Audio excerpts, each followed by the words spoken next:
A North Dakota arson case that made national headlines 10 years ago is still unsolved. On March 3rd, 2014, Dickinson Trinity High School went up in flames. The story was covered by newspapers such as the Los Angeles Times and television networks all over the country. Tonight we begin a series of stories looking back on the crime and explain why, after a decade, it's still an open investigation.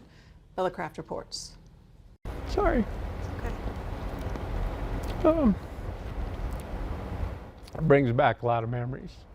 Those memories still bring tears to the eyes of former Trinity School president Steve Glauser, who witnessed the destruction of a beloved school. It just seemed like yesterday.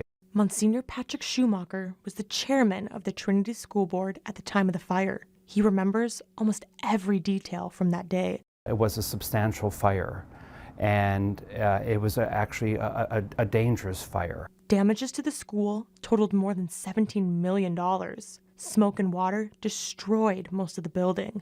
Water everywhere because they spent, I think, 3 or 4 hours trying to extinguish it. The blaze was so powerful that and so impactful.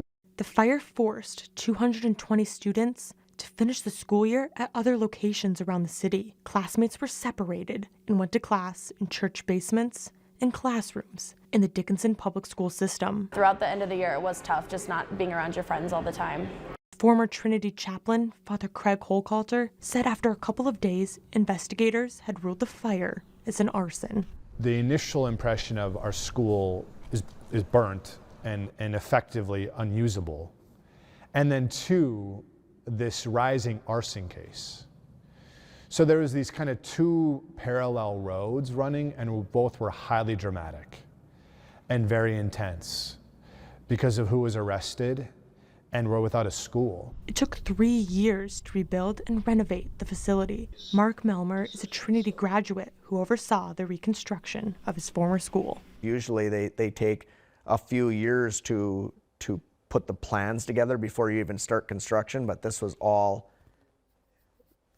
tied together. It was the most expedited construction process I've ever been part of, but it was either that or the school fails and dissolves. The renovation was completed in the fall of 2017, but for many, there's been no closure because no one has ever been convicted in connection with the crime that shocked a community and impacted hundreds of people. In Dickinson, I'm Bella Craft, reporting for your News Leader.